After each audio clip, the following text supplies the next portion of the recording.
Okay, so I'm just going to quickly show you how to take off this grip from a graphite shaft.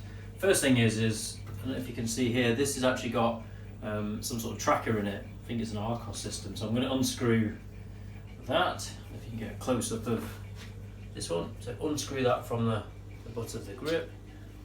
Okay, so you can see this is a graphite shaft, so you have to be very careful when cutting it off. Now ideally you get a blade with a hooked blade. You can get special blades to take off graphite, but they're super expensive. And for this one, what I'm going to do, because it's graphite, is I'm actually going to try and just roll it to start with, because I really don't want to scratch the graphite fibres. There we go. So I've just started rolling it.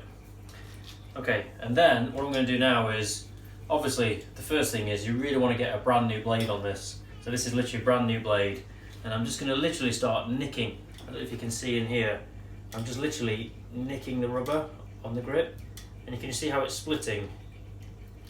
Can you see that on the camera? I'm just literally splitting that grip. That's it. Because I've got to be really careful on this one. I don't split the graphite fibres, so I'm literally just doing that. Right, now it's started, it should just rip. Watch this now. I'm going to hold underneath and just give it a really good pull. Can you see? Actually, this is quite lucky because this grip is really old and shiny. So I'm just going to nick and scratch this rubber. Because it's a new blade, it's actually quite good. I don't know if you can see in here, look, when I do nick it, I'm definitely not touching the shaft. I'm just literally sort of like almost scoring the rubber.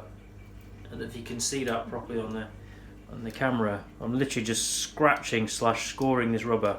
And hopefully if I give it a good pull now, it should come off. There we go. So that now is taken off the graphite shaft. You can see the grip is old and it's been cut off. This has only got one layer of tape on. Now, this is really important on graphite shafts, is you can't scrape the tape off. This is a really a painful job, and you have to take this tape off, otherwise the grip will feel too fat underneath. So depending on the actual type of tape, sometimes you can get lucky and it all just peels off. Okay, well that is the end of this video, and that really is how you take a grip off a graphite shafted golf club. Hope you liked the video. Feel free to like it.